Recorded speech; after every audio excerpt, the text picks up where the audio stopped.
You know what I'm super excited about? Oh, I'm so excited about it. What? What? Ice cream sandwiches, man. Ice cream What? sandwiches. What about them? What about... Why? Dude, are you just not paying attention? CM Punk called this over a decade ago. WWE's bringing back their ice cream sandwiches, bro. Okay. But you're not that excited? They're ice cream sandwiches, man. Oh, well, just hit the music, okay?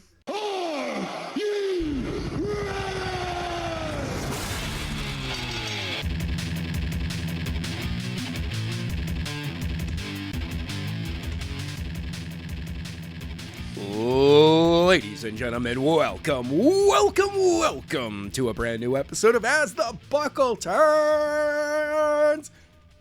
I'm Adam. I'm Tim. And this week we've got Wrestle Kingdom results. We got some news, rumors, and whatnot, speculation about what's going on in the world of wrestling. And let's go ahead and jump right into it, Tim. Wrestle Kingdom 14. We have a special. We got a little something special. Oh, what? We What announced last week. What was that? Tomorrow night, along with Takeover, Blackpool 2. Yes. Impact Wrestling has its Hard to Kill pay-per-view. I totally forgot about that. I figure, you know what? We don't have a lot of news or anything to go over or anything like that, or anything special. Yeah, Let's do some more predictions. You know what? Let's jump right into predictions then. Screw it. Yes. So just so you know, Adam, this prediction will mark our 27th pay-per-view or show or event that we have predicted this year. So, This cycle. 27, which means that even if it was week 52 of the year for us, that would be just over one every other week. Pretty much. And we have 10 more to go before WrestleMania. All right. No, that's not the button I wanted. I haven't really been paying attention much to Impact as much, but I have been paying attention to this storyline a little bit here. So I know a little bit of here, but there's going to be no questions because I couldn't think of anything. Unless you can think of something, but... hold on. What's the name of the show again? Hard to Kill. Hard to Kill. Impact. So I have the card up on our Excel sheet or Google Excel, whatever they call it. All ready to go. I'll go over the card, then we'll make our prediction. Yes. So, headlining the card is Impact World Champion Sami Callihan defending against number one contender Tessa Blanchard. We have X Division Champion Ace Austin versus is Trey Miguel. We have Miguel. Longest knockout champion Taya Valkyrie defending against Jordan Ann Grace versus ODB. I'm sorry, ODB is still wrestling? Yep. Okay. The North, Ethan Page and Josh Alexander will be defending the Impact World Tag Team Championships against Rich Swan and Willie Mack. We have Eddie Edwards versus Michael England with the Choose Your Spot trophy on the line. We got Brian Cage versus Rob Van Dam, Moose versus Rhino, and Ken Shamrock versus Madman Fulton. Okay. So we're going to pick up right where I left off with number 8, Ken Shamrock versus Madman Fulton. Look, Ken Shamrock still is in great shape and does move. We talked about him working with Joey Ryan in Impact not that long ago. Yeah. You know what? Some of the legends that Impact has picked up, I've just been like, all right, now you're just trying to pick up a name to help you out. But overall, Ken Shamrock was a good choice. Mm-hmm. The man's actually pretty good. When I say pretty good, I mean for his age, he's still good. Yeah. I'm going to take Ken Shamrock in this. I already have you down for that one. Okay. I've always been like, Ken Shamrock has always been one of those guys that I've just looked at and gone, yeah, I like him. I mean, I don't expect him to hold the championship or anything like that, but I like him. I wouldn't mind if he eventually, at some point, he did have a short championship run before he retired. Okay. You build him up to it, though, obviously. Well, yeah. But, you know what? Since I don't really know, I only have a few predictions here and there. I'm just gonna go with Madman Fulton. Okay. All right. I do think Ken Shamrock will probably win this one, but you know what? What the hell? I'll give it a shot. Next one is gonna be Moose versus Rhino. I'm gonna go with Moose. Yeah, I'm going with Moose on this one as well. Rhino's putting over the younger talent type of situation here. Rhino could walk out a win here, but I think they're going to go with Moose on this one. They've been clearly building him up. Mm-hmm. And with the loss of Killer Cross and everything, I think they want him to be the next big main eventer. They build up towards that. Yep. So. All right, we have Brian Cage versus Rob Van Dam. I'm actually taking Brian Cage in this one. You're going to go with Brian Cage. Yes. Not because I think Rob Van Dam's putting over the younger talent, but because TNA seems to be going for one of two types of leading characters, if you will. Either the big muscle guy, which you get from Brian Cage, Moose, and Killer Cross, or Killer Cross is gone. Well, yeah, but before it was. Yeah. They were going for the big muscular guys. Or you have the Sammy Callahans. The guys who are just like, yeah, I'm just out here to fight. Yeah. Like, you can keep beating me up, but I'm going to get up. I do. Again, I think Brian Cage will probably take this one, but just for the fuck of things, I'm going with RVD on this one. Okay. I mean, is he going to have the exact same RVD match that he's had for basically 20 plus years now, though? Who knows? But like, he just recently turned heel, so I think a victory here would be a good way to cement that. So, but I don't know.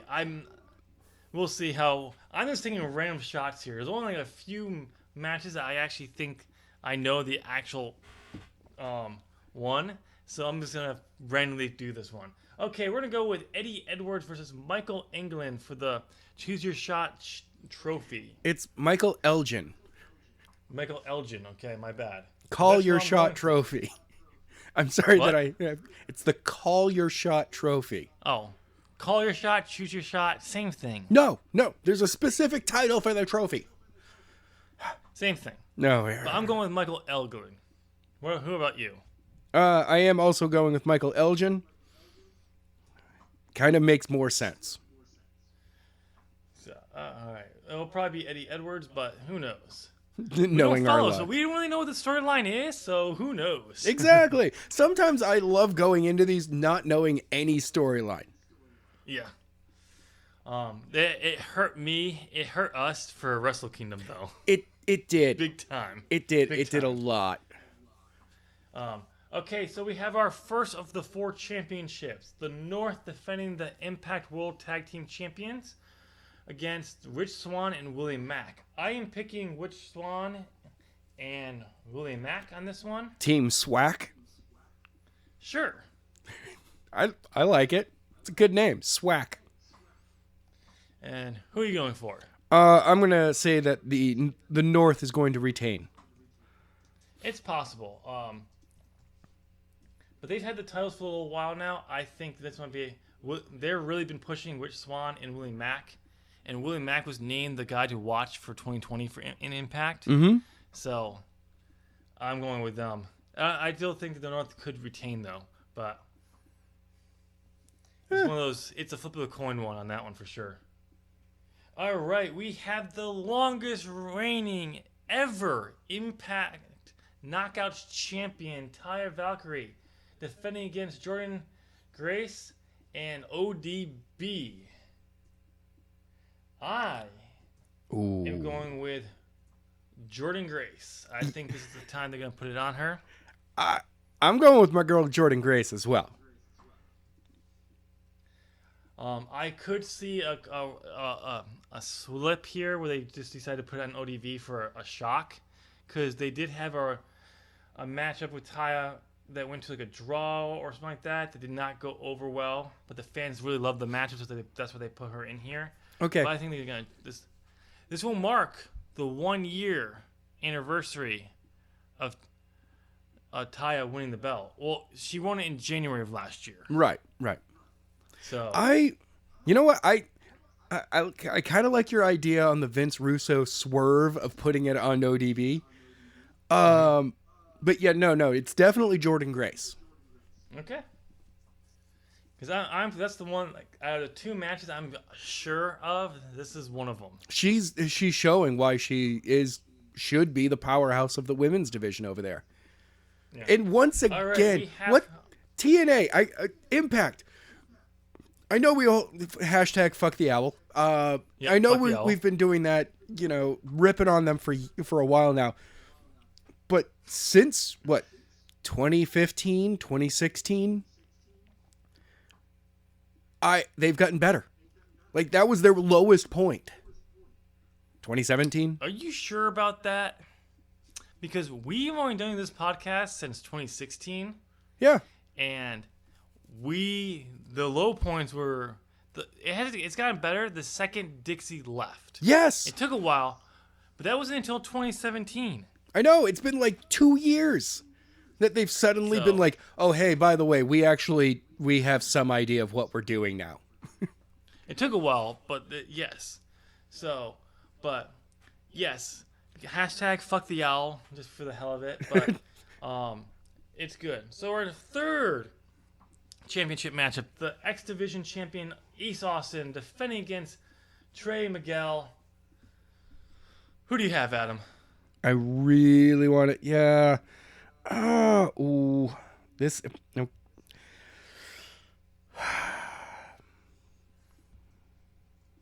Trey. I'm going Trey. Ooh. I'm going with East Austin AA himself. The real AA. He just recently won it at Bound for Glory. They could take it off him here, but since I have no clue who Trey Miguel is, even when I go over their Impact taping results, I've not really heard that name, so I don't know. So I'm just going to go with the champion on that one. Oh, God, he is so young. Who? Trey. He's 25. He's little kids. I'm getting so old over here. So, by the way, we don't need to go over the last one because I just put Tessa Blanchard down for both of us. Thank you.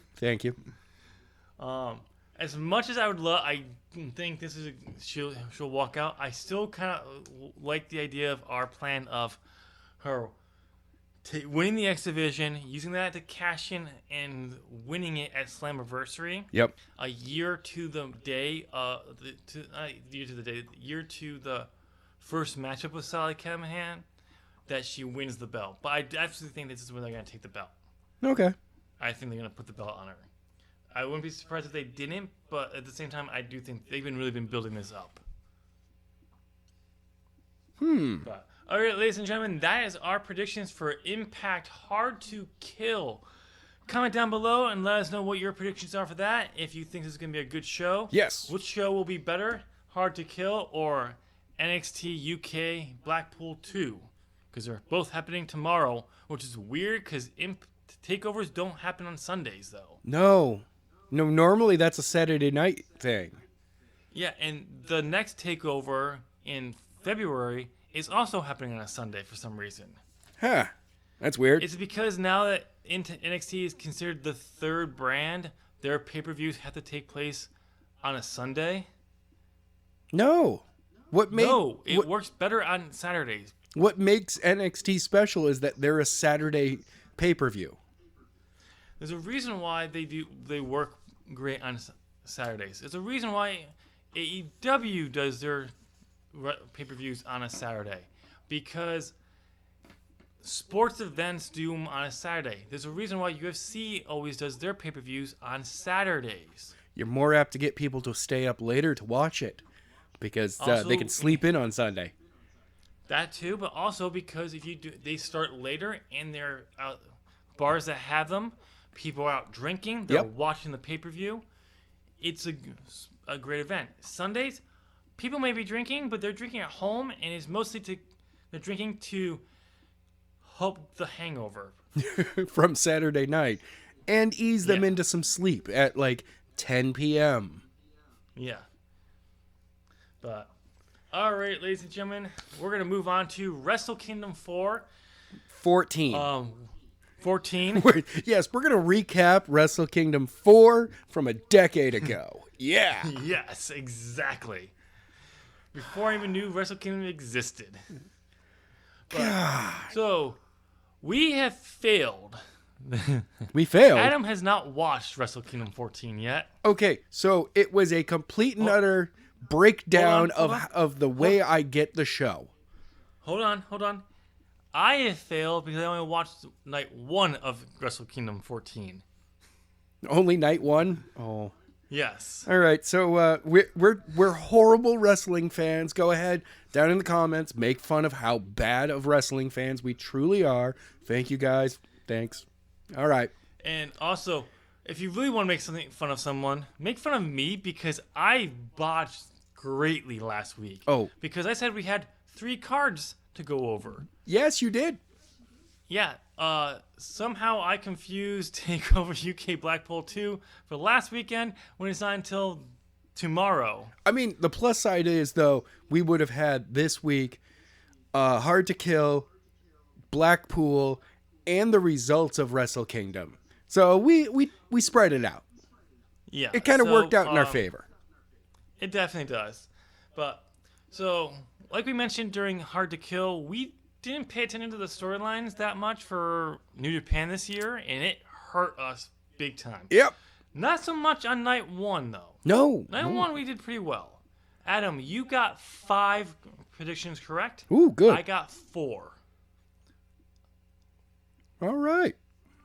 Then came night 2. We tied at 4. So, with giving you the victory and still predictions champion. That's right, ladies and gentlemen. The belt is mine still. If I would have made one change on night 1, we would have tied and you still would have been. This time of year, I get the belt and I'm going to hold it through WrestleMania this year. I've got that feeling.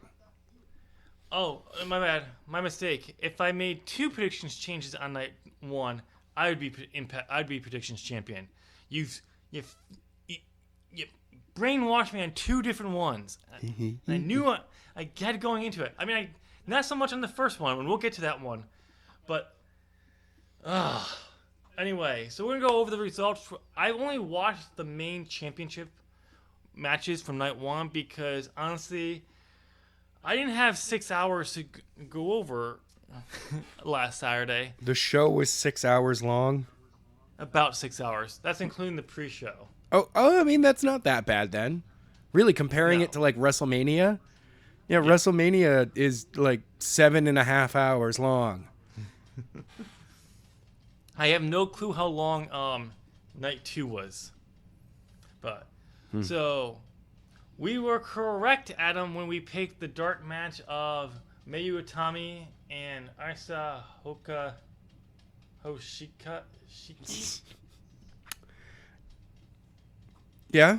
Yeah, you want to keep trying? Okay, you know what? Mayu Iwatani and Arisa Hoshiki. Okay. We were right on picking them. They won their matchup. Yeah! That was our first victory. We were wrong about the Great Bash Heels winning. They lost. Dang it! We were right about Tenkozy winning. Yeah!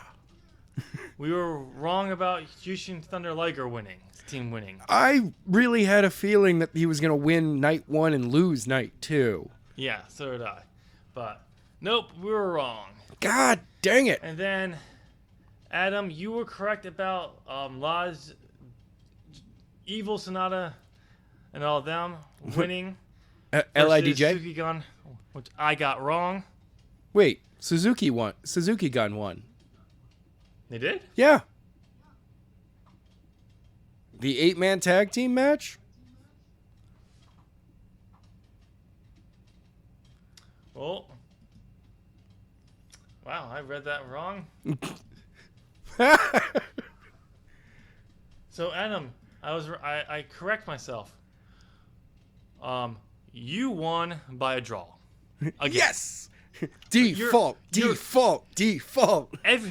Here's what happens this entire cycle of our predictions. You win by actually winning by a prediction, but then you retain only by a draw. Yes. Or the questions. That's Look, it. It's a classic heel move. I win by DQ. Or a draw. Like, I'll get myself counted out. I don't care. It still means that I retain my belt. Yeah. Okay, so I was right on that one. You were wrong. So, by the way, Adam, you only got 4 right. Okay. Night 1. I got 5 right. So I won night 1, but it doesn't matter because we did the entire show. Yep. Anyway, our next matchup, it was Chaos versus Bullet Club. We picked Bullet Club. Bullet Club lost. Yeah. And then we had the first championship matchup, Guerrillas of Destiny versus Finn Juice. And we picked GOD. This is the one that I knew I should have gone with Finn Juice because they won the tag league in the last few years. That's what's been happening. The winner of the tag league wins at Wrestle Kingdom. I know. And I should have gone with it, but I kind of went with God because I had a feeling that, they were going to break tradition because every year they keep doing the winner of tag league wins at Wrestle Kingdom. And I thought this year they were going to be like, no, we're going to show how dominant GOD is, and we're going to have them beat that team. Nope. Nope. All right. Then we have for the United States Championship, Lance Archer defending his title against John Moxley. It's John Moxley. And John Moxley won.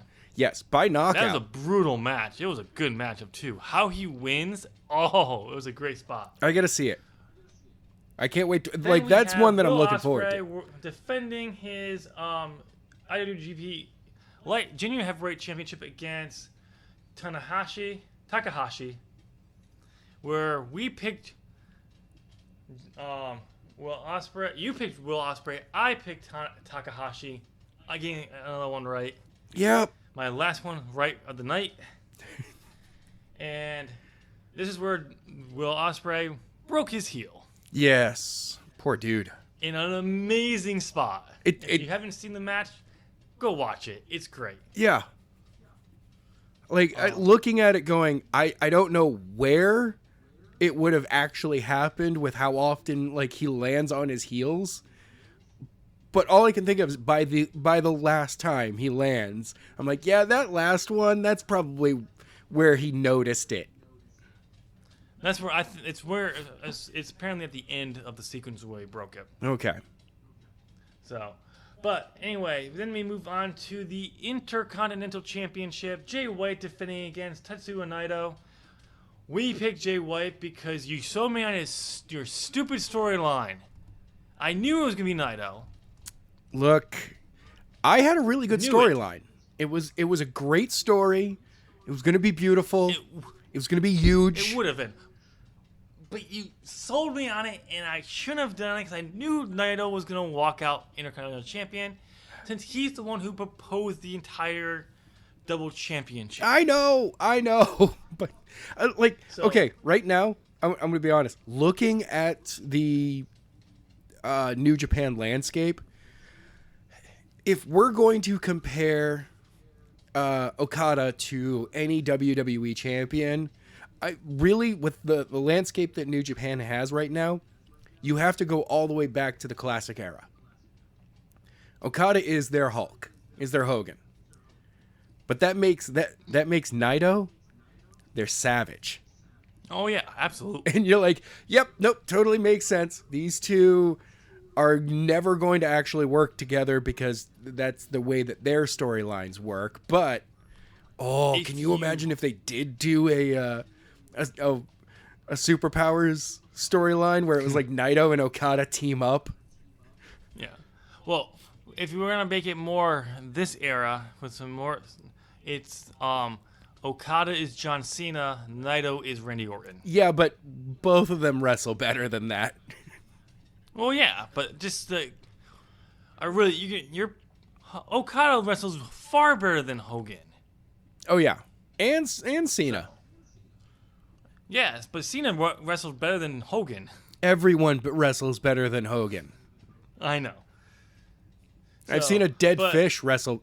Orange Cassidy at his most laziest wrestles better than Hogan. So now I just want to point this out. If I had gone with Naito with this one, I would have been the predictions champion. Okay. Regardless of the whole tag thing. But no, you sold me on a stupid storyline. I knew I should have done it, and I hate you for it. But anyway, we're moving on to the main event of night one.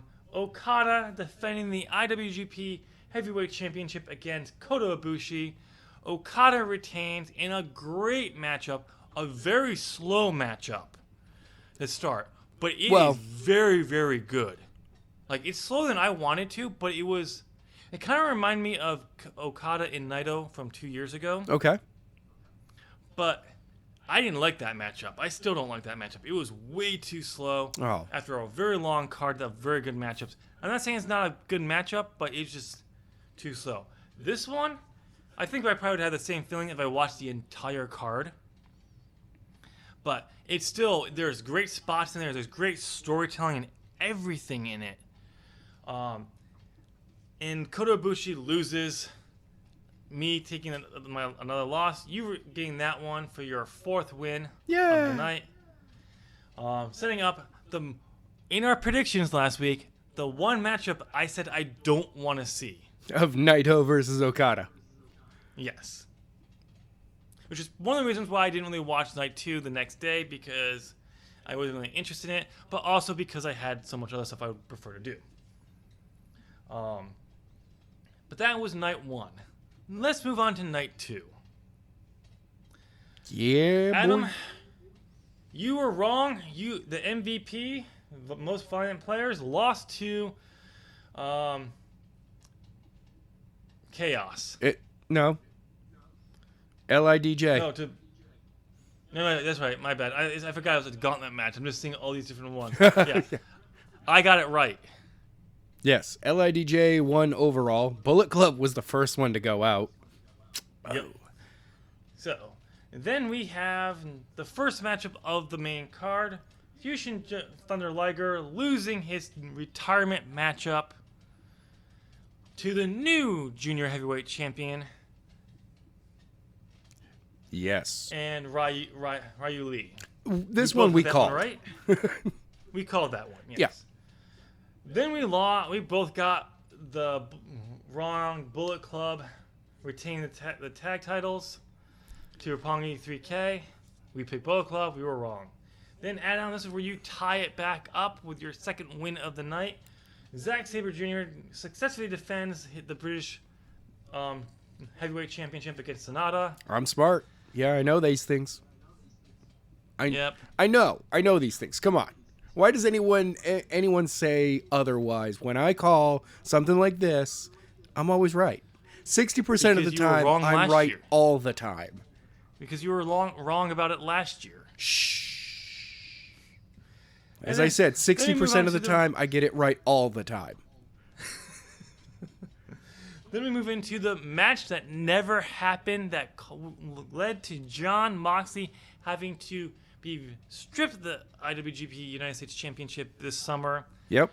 We finally got the matchup with John Moxley retaining his title against Juice Robinson, who, if Juice Robinson would have won, would have been the first 2-belt champion. Yeah. Which we knew was never going to happen because that was definitely safe for Naito. Right. Then we were wrong about Kenta. We were wrong about Kotobushi, Jay White. Yeah. We were wrong about Tanahashi versus Jericho. I know. And then we were both right about Tetsuya Naito.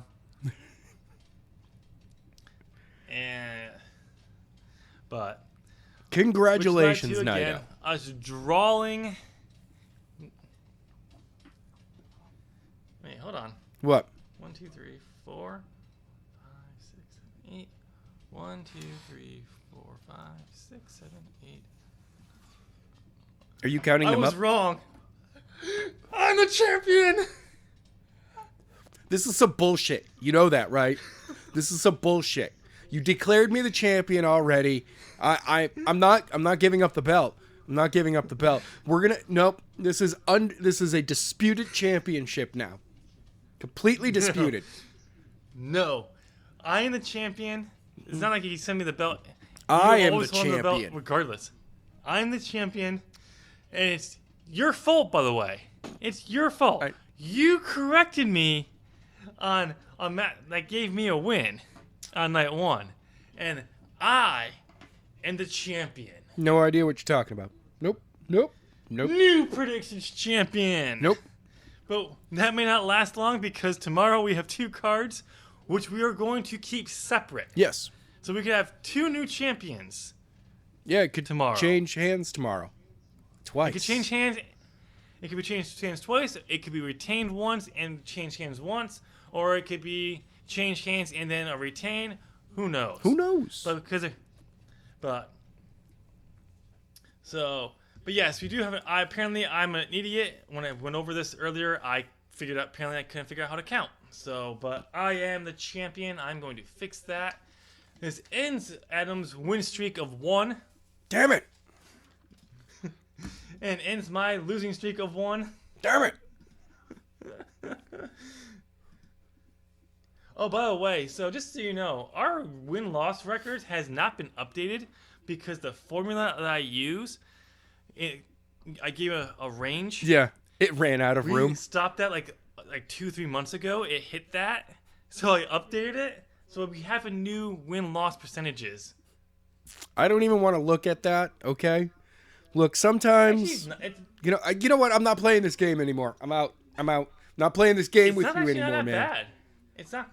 Okay, so wins, Adam. You have 10 wins, 1 draw. Yep. In 11 losses. Your that's not bad. You're off by 1. That is going to change right now because I'm going to update this thing to a loss. So I'm 10, 1, and 12. Yes.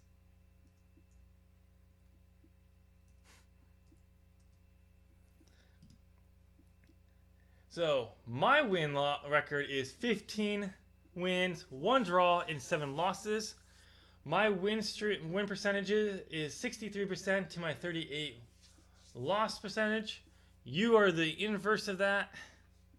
There's actually something wrong with your formula, dude.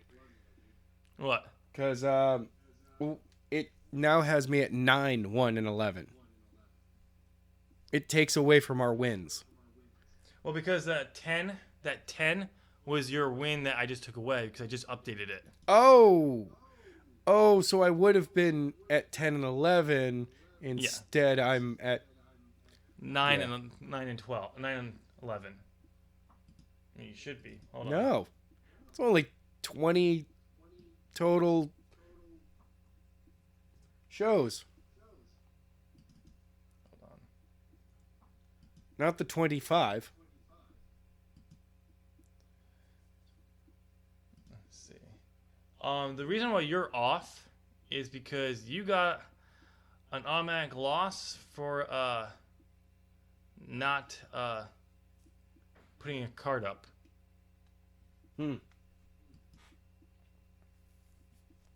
Why do you still have more total things than I do? I don't know. The formula is correct. I'll have to look at it to see why that is. Yeah.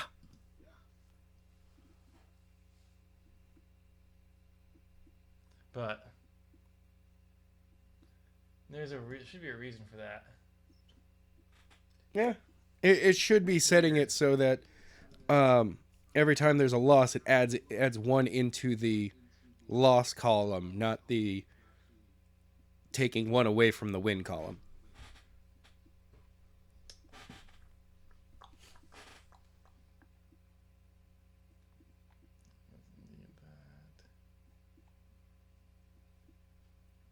Yeah, because right now you're only at 24 total shows instead of I know. 25. I'll figure it out. Okay. Later. And I'll figure it out later because we got other stuff we gotta do on this show. Because as much as our fans would love to listen to us ramble about this stuff and me try to figure it out and nothing really happening, I mean, but we gotta move the show on. That's usually kind of what it is the two of us rambling and nothing really happening.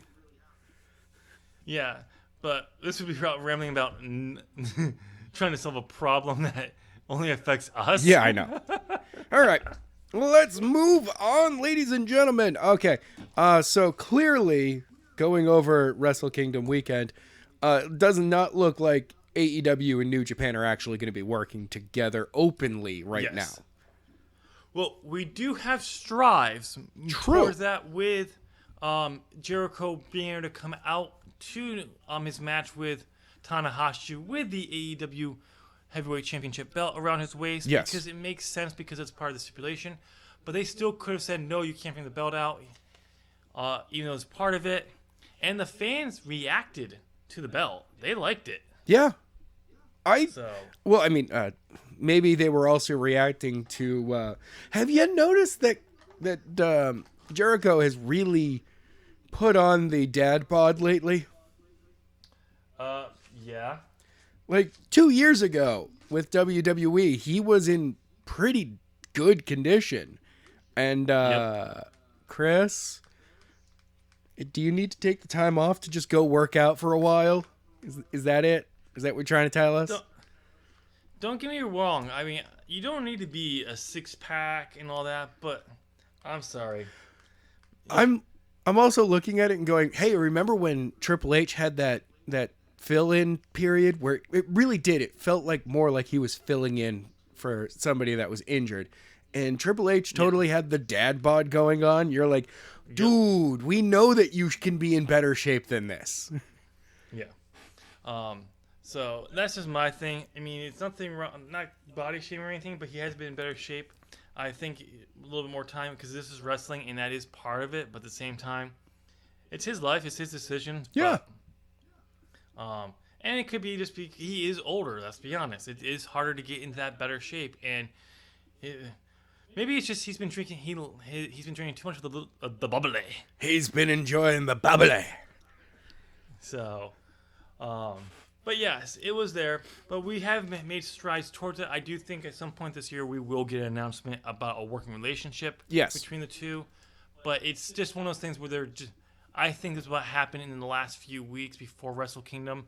The talks kind of started happening, and they're still trying to figure out how that's going to work. Oh yeah, like I mean, Jon Moxley works over there and with AEW, having the possibility of the Bullet Club, allowing AEW to present more of the New Japan wrestlers and talent to an American audience would be great as well.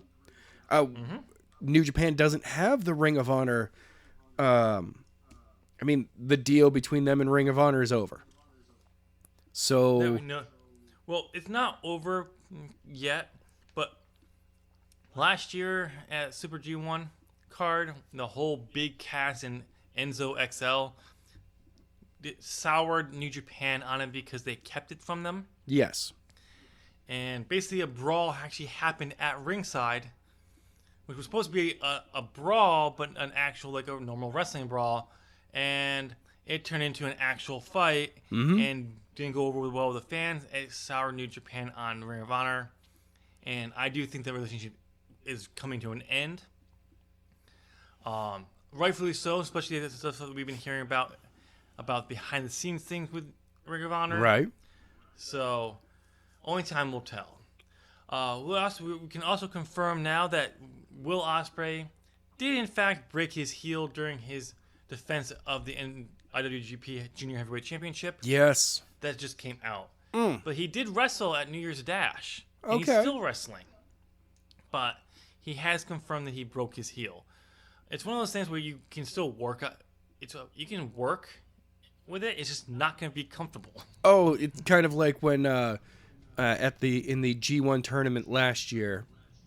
Sorry, in 2018, when Kenny also had the broken heel. Yes. Okay, so it's an injury like that.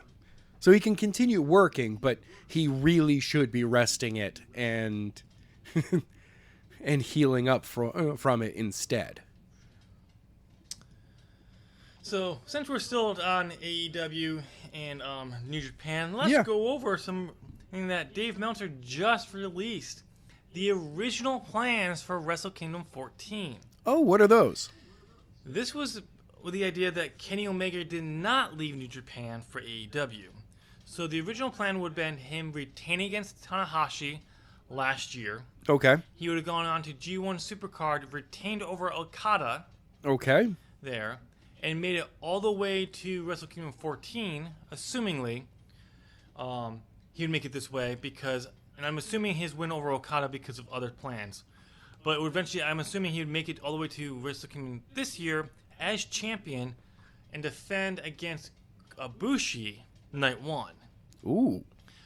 Because the plans would have been then for Okada to win the Intercontinental Championship and to elevate that belt.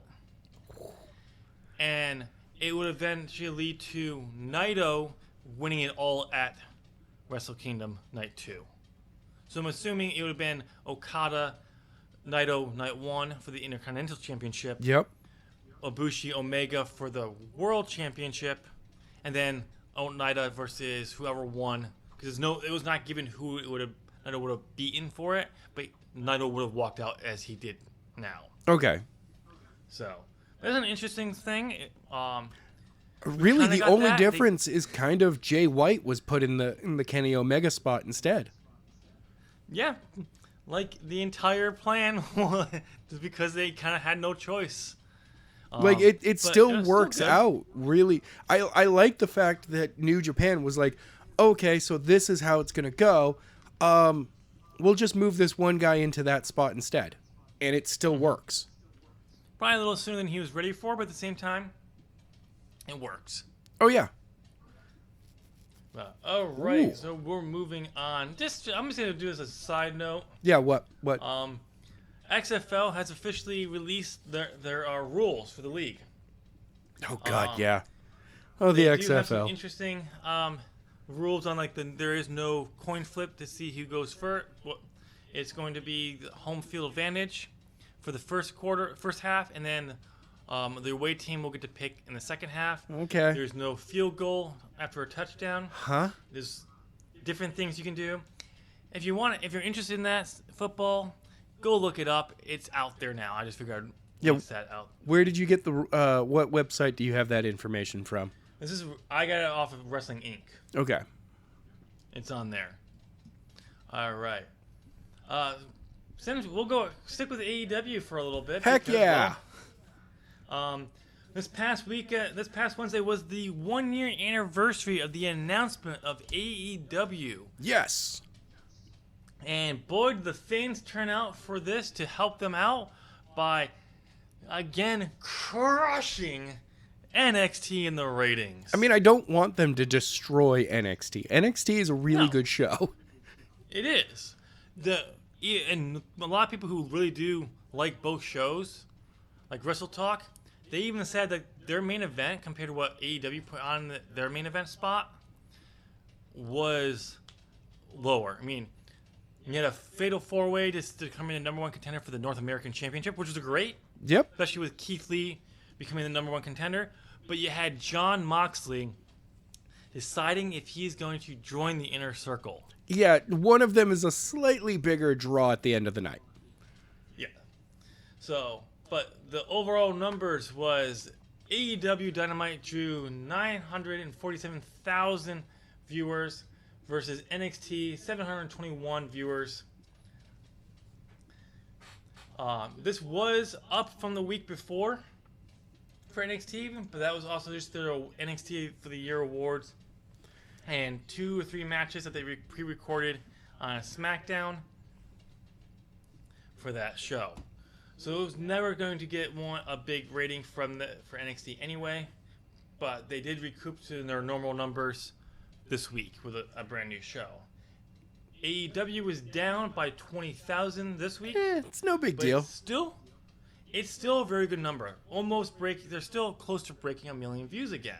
So only time will tell if that will happen. Continue. But outside some issues during the show, most people were saying that Dynamite was a really good show. We'll get into my issues with the show a little bit later. Adam, what do you have? You got a piece of news. Why don't you go and share it? Okay, so I also have the current run. Variety put out a wonderful piece back on the 8th. And it actually has a rundown of all of the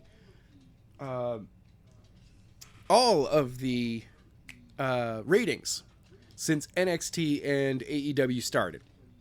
So Okay. NXT has a actual 3-week advantage over AEW because AEW NXT got the 2 weeks before AEW kicked off. And then there was Christmas where AEW didn't even put out a show. Okay, no big deal. The averages that we have here, this goes all the way up to January 1. We have total average viewers for NXT is 795,733. Good average. AEW, even with the disadvantage, they have 905,077. Damn. Yeah. So, look, I want to see next year both shows break an average of over 1 million. Yeah. I want to see that. I want to see them gain that much of an audience, that they make people want to watch TV again. Yeah, absolutely. So it's a good thing. We've said this. Yes, we like AEW a little bit more than NXT, but we do like NXT because it's a better show than the rest of the main roster. Yeah. For that. Oh, interesting note. I heard a rumor that there is talks about possibly sending Asuka back to NXT. Okay. I mean, There's she was apparently a better list used there of- than on the main roster, much like Finn Balor. So apparently there's a list of like 5 superstars that Vince and Triple H have. They are talking about possibly sending back to NXT. Okay. And apparently Asuka is apparently one of them. By the way, we also had breaking news this week that Io Shirai is not happy in WWE or NXT. Yes. And the reason for this is because she makes less money than she did in Stardom. Same as Kairi Sane or Kai Hogan. Hogan or Hogo. I can't remember. I don't have the information in front of me. But over in Stardom. And apparently Stardom definitely wants to make a big name offer for those 2 stars when their contracts come up. Mm-hmm. And the reason why Io Shirai apparently isn't happy is, well, I think the money part is one of it, but also is because she's engaged to Evil. Yeah. And she doesn't get a chance to see him that much because of this. She wants to be able to see her fiance a lot more. So, only time will tell, see if that will happen. I do hope, if Sane does leave, I'd rather her go to AEW because I think she'd have a bigger impact over there. I think so too. But I think it would be a good thing for her to go back to Stardom because that would help elevate that brand, which is what Bushiroad wants to do, obviously, with purchasing them. So we'll see about that one. But yeah, that's just a little side on there. Oh, that's cool. Adam, what else do you got over there? Well, speaking of women's wrestling, Kenny Omega had a Twitter AMA for a moment. And he got asked questions about the women's division, possible video games coming up regarding AEW. And I don't know how to say this without because there's the headlines that went out that Kenny Omega admits that there's problems with the women's division. And then there's exactly what he said in his response to the question, which really the question was, are you guys working why don't you guys have a face of the women's division yet? And he's like, we're working on it. Mm-hmm. And it's one of those, and I'm like, you can have it. It doesn't really seem like there's an actual problem with the women's division. It's more they still need a key player to get the division to be recognized by casual and fans, like casual and hardcore fans. There is absolutely a problem with the women's division. Oh, what's that? But, well, yes, and one of the things that I read in there, like Kenny Omega pointed out, is like a lot of people are being very negative and very hostile about it, and when you put that aside, yeah, and all that, he hasn't really seen much of an issue like that, and it's because developing ahead. My biggest issue is this: your champion has not been on the show for weeks. It's still the last 2 weeks. Yes. Which is, I understand it I think it works out best when you have that champion show up random at different times over when you don't have an exact challenger. Mm-hmm. But at the same time, look at Jericho. He's been there every week because we're still building the brand. You need to have the champions there to have a presence in some shape or form, I feel. So to show that the people are still aiming for that belt. Right. And that's who they have to beat, regardless if they're in action or not. And don't get me wrong, I love Rio. I think it's great that she's still working over in Japan. But she's the champion. She needs to be there more. She has been there the last 2 weeks.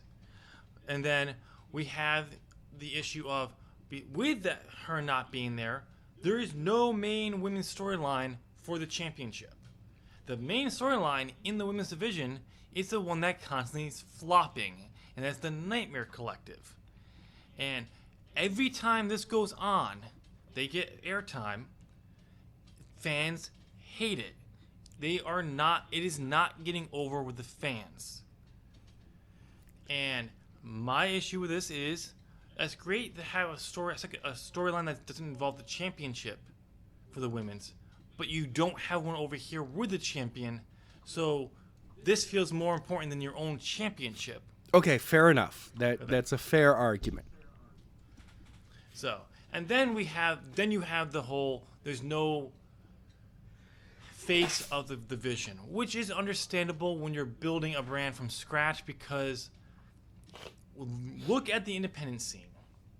There only is one huge name out there on the independent scene that I would still consider the independent scene, even though you can make a case it's not, and that is Tessa Blanchard. Yes.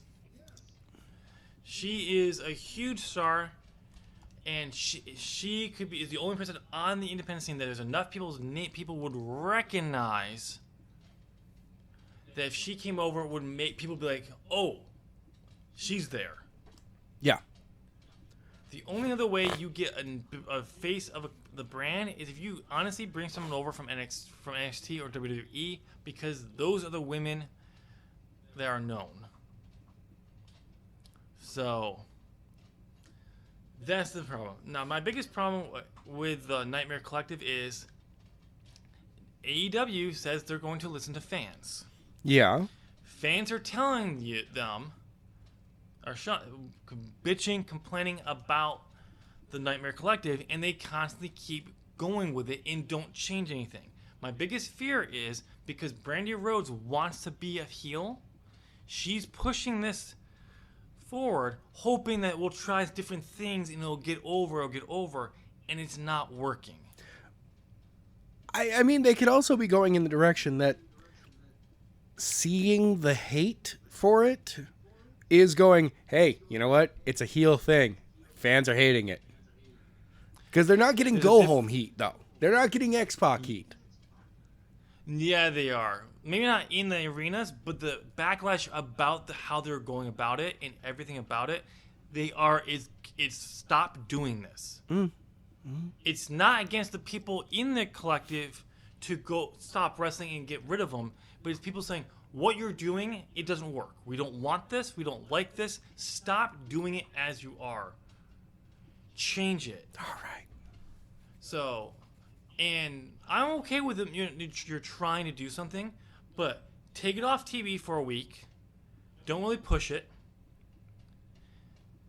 Rethink it and bring it back with a new idea. See if it reacts. But after 2 or 3 weeks of things not working, you have to move on. Okay. That's my biggest thing. And that will show me that you are listening, that this is not working. We're going to try something differently. We'll stop doing it. Brandy can still be a heel. Yeah. Brandy can still work with Awesome Kong. I think that's a good partnership. But stop trying to do the whole stable, weirdness thing that you've been doing if you can't come up with enough ideas to fix it. Okay. All right. But that's the thing. And I do think they're slowly building toward, they're starting to get some storylines with the women, but at the same time, when you are starting a company from scratch, you have to, it's not just the women's division you have to build up, you have to build up the men's division. You have to build up every division. You have to build up everything. And the men's division was kind of built with the established stars they brought over with the Elite, Jericho, and then SCU with the tag division and the Lucha Brothers. And then, of course, the Young Bucks being part of the Elite. So they kind of have that, but you didn't have any name recognition person for the women. Not really. That's what it is. But that's fine as long as they start pushing that and looking for a big name star they can bring over at some point in the next year. Yes. Tessa Blanchard. Sorry, what? Yes. Mickey James. Becky Lynch. Oh, wait, that's a kayfabe storyline that they're trying to push. Honestly, if they wanted to, you could start reaching out to, say, Mickey James. Who else could we talk about? No, Victoria? Is she still a thing? Who? Victoria? She's retired. Okay. But no. Ooh. Not Mickey James. Ooh. No. Me. Gail Kim. She's retired. I know, but, just be like, Gail, come back. AJ Lee. She's retired because of a neck injury. Oh, Paige. No, There's rumors that she's coming back for the Royal Rumble. Yeah, I saw that, and I don't like the idea of it at all. I don't worry about it until I get more details or it happens, and then because I don't really care about. I haven't seen anything about her being medically cleared to even get back in the ring yet. She said the reason why it came from Paige was that a week ago she said she was going to make a career altering decision to be backstage. That was supposed to be made this past Tuesday. Shockingly, it wasn't announced. Of course. Because WWE, even on a show that Fox owns, they can't follow through on something they promised. Nope. But that's the rumor. The same thing as the rumor of Edge possibly returning to action because he signed a new contract and he hit his spear on Elias during the SummerSlam pre-show. He has been in Philadelphia or Pennsylvania area where the doctor is to get cleared, like when you do the clearance stuff. Yep. So people are like, there's strong rumors possibly about that. But until that stuff happens, I don't really care. But do we have anything else on the AEW Yes. side? The fact that Kenny Omega still refuses to comment about the AEW upcoming video game.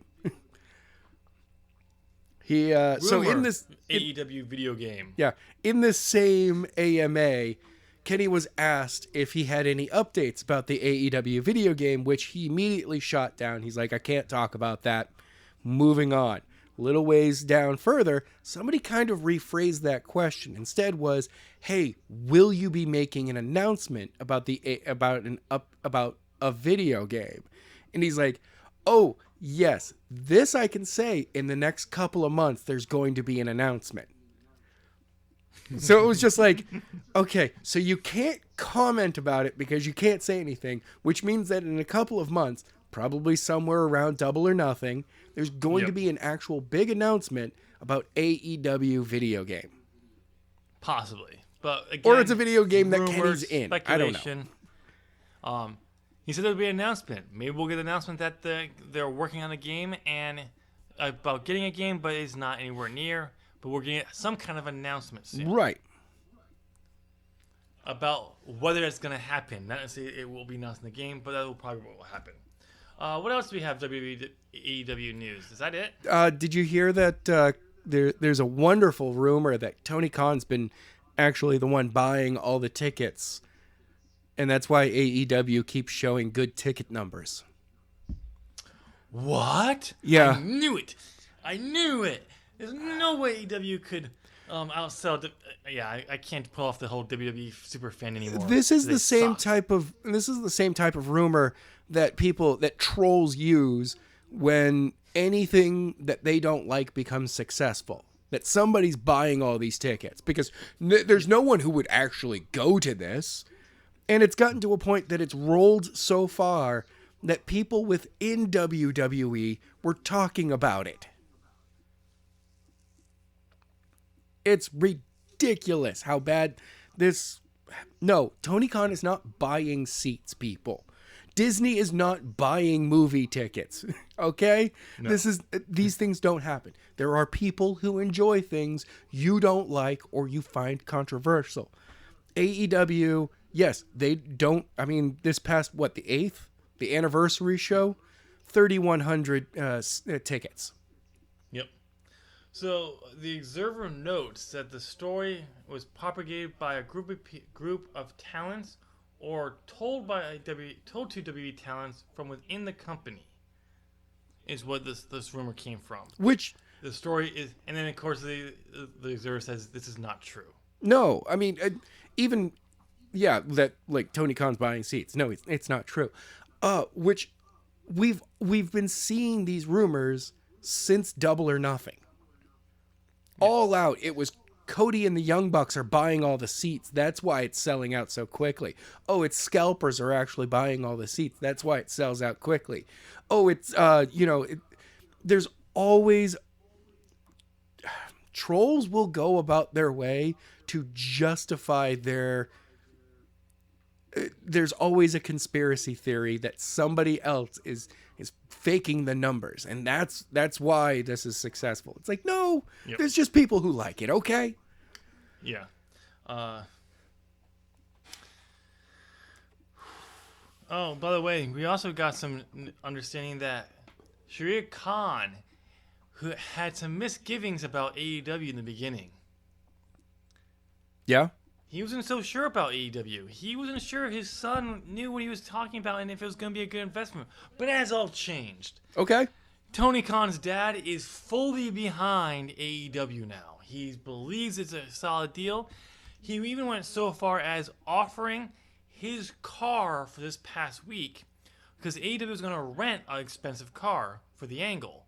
But no, he said, here, just use my car. Wow. So the car that Moxley got from Jericho, that's Tony Khan's dad's car. $700,000 car. That's awesome.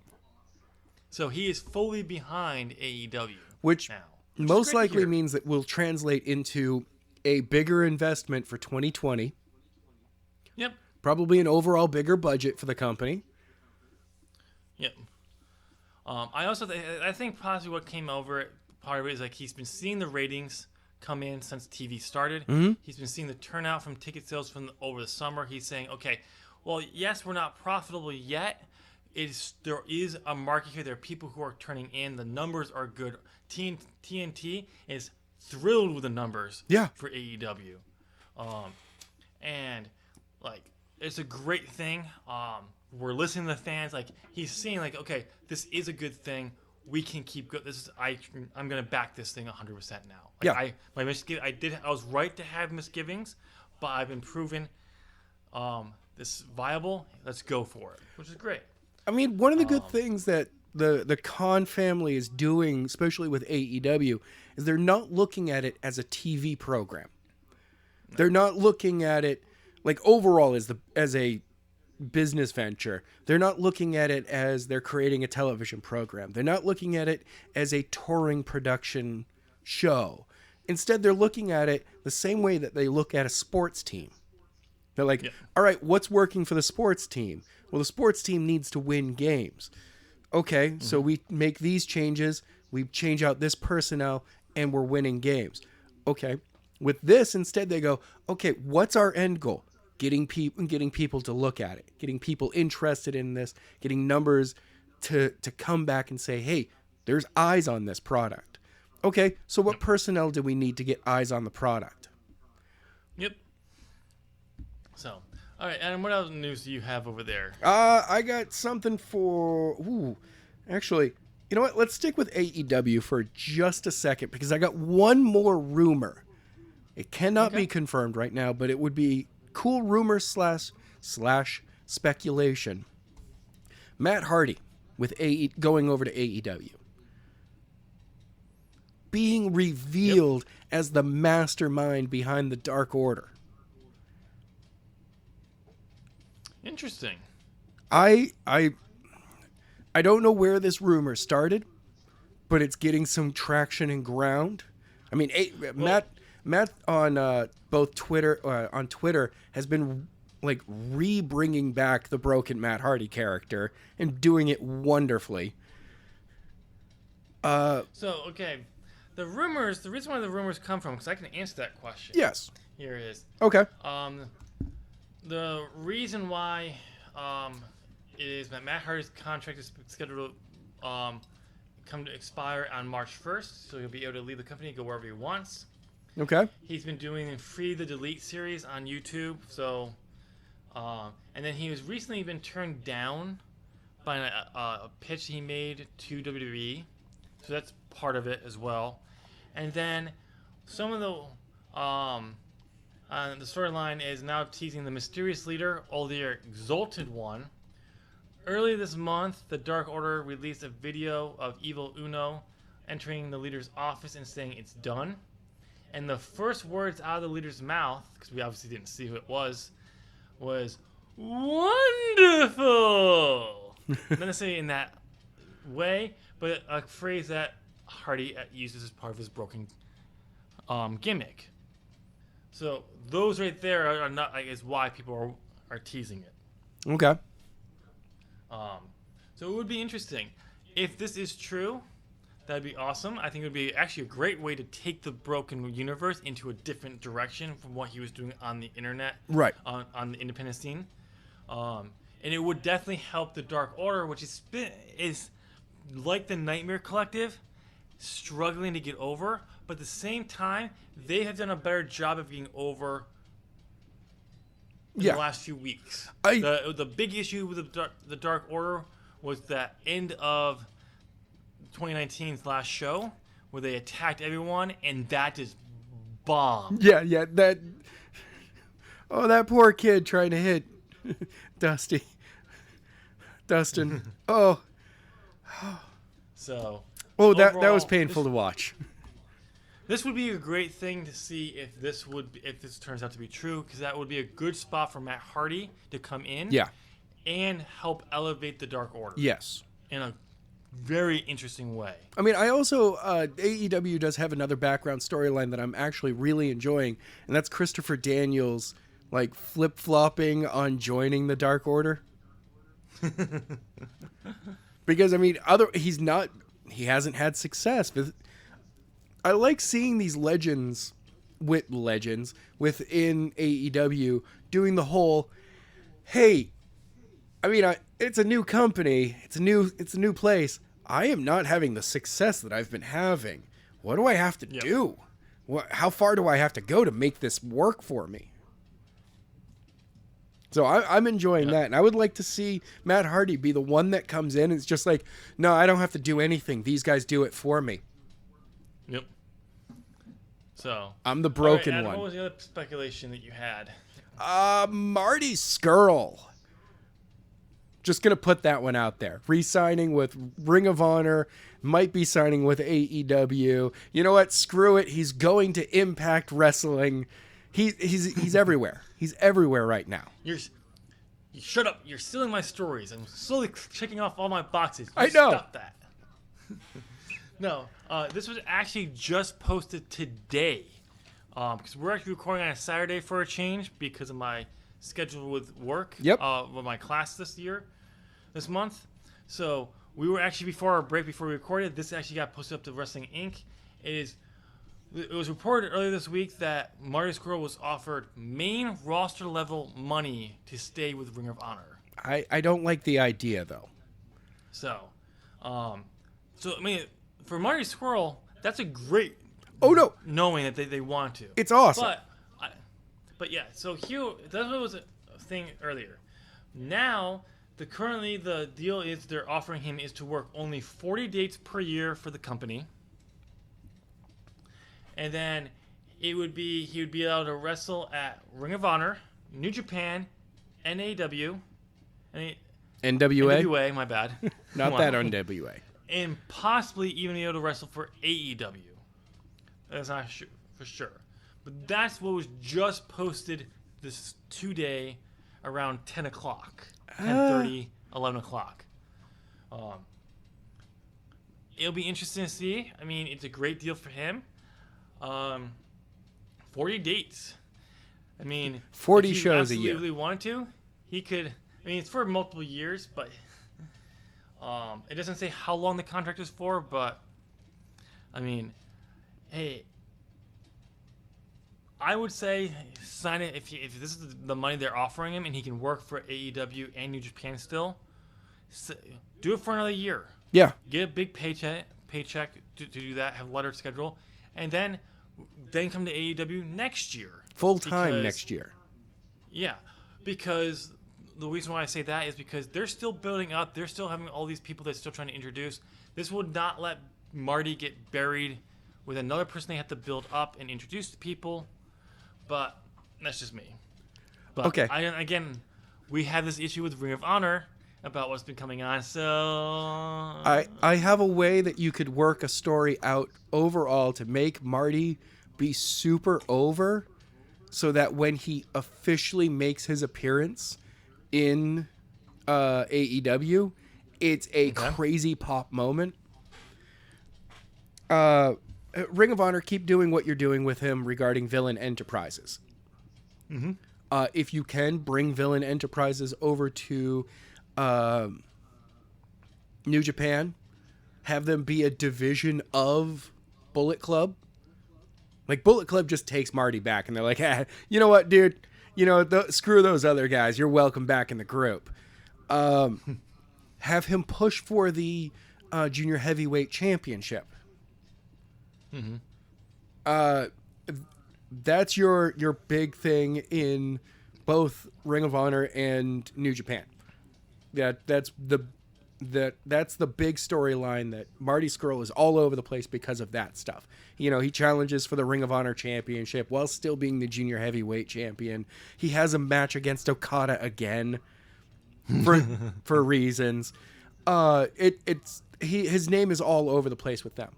Now, at the same time, very quietly, you have a specific member of the Dark Order who may or may not be Marty Scurll, targeting the elite, the members of the elite.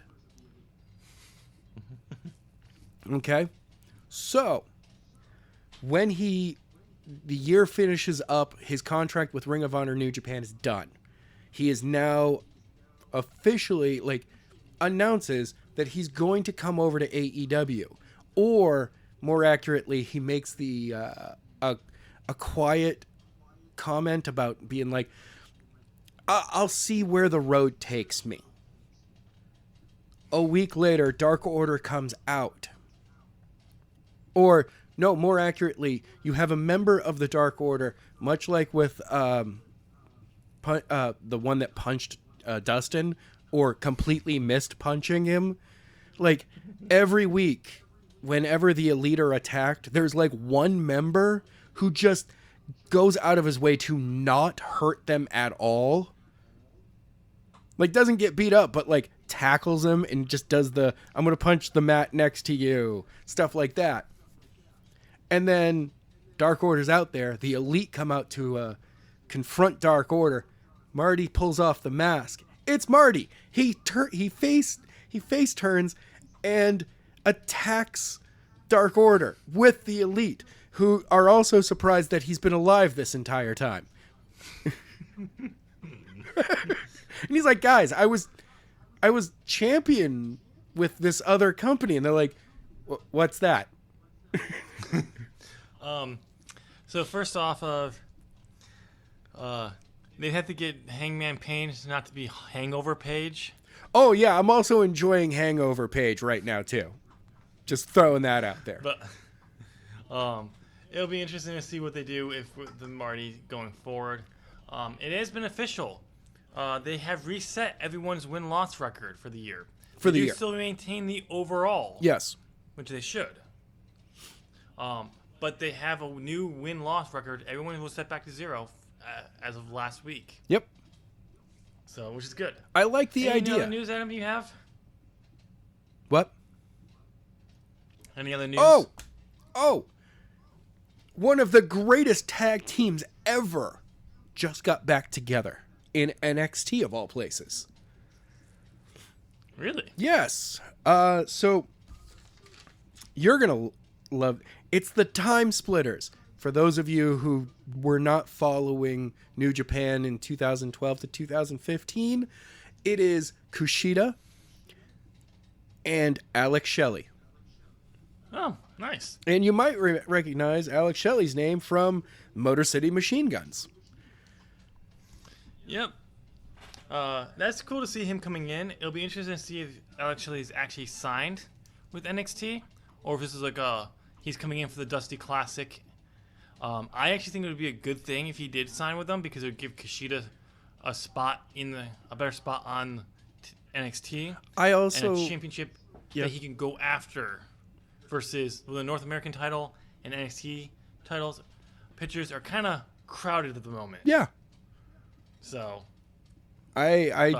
Also the fact that Alex Shelley is kind of one of those guys that he was one of the people who elevated the X Division over the years.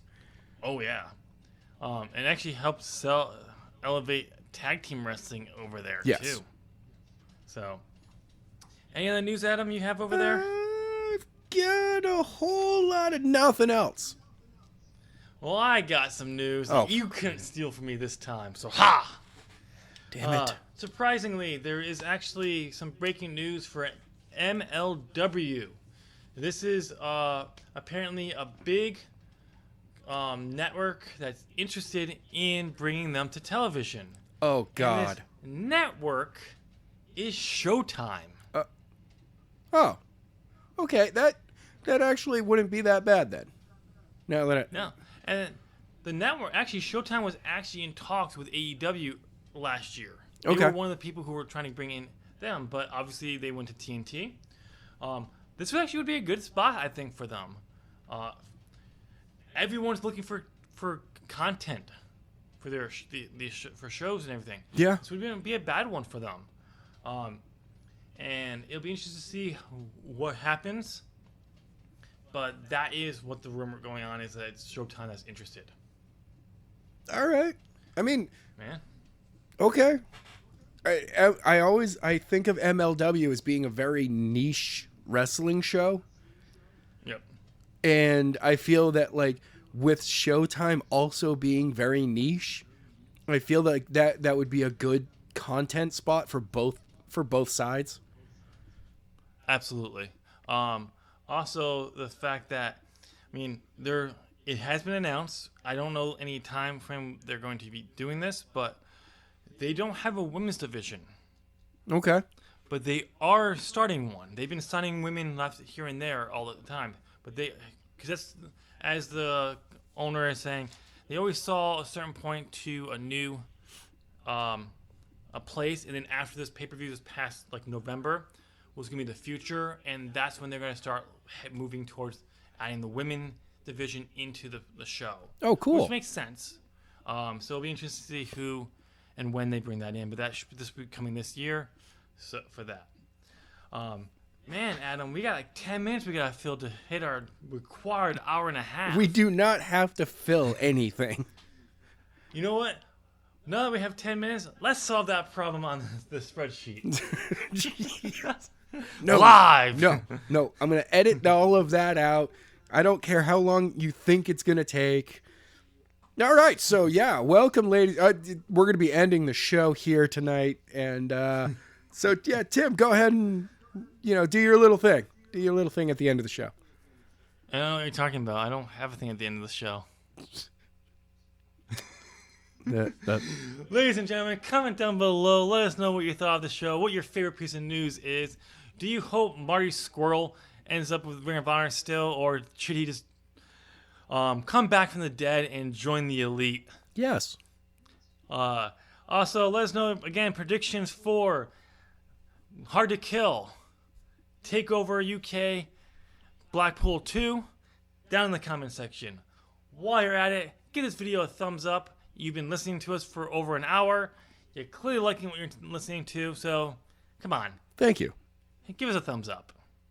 Hey, give us a thumbs down if you didn't like us. It still helps YouTube to promote us. You know what? I'll take anything at this point. You know what? I want to hit for thumbs ups on this one? 10. I want to hit 10 thumbs up. Yeah. There you go. And then while you're at that, hit that subscribe button. Ding. Ring the bell. Ding, ding. And get bent. Yeah, I got nothing. 2 weeks in a row. Nothing. Nothing.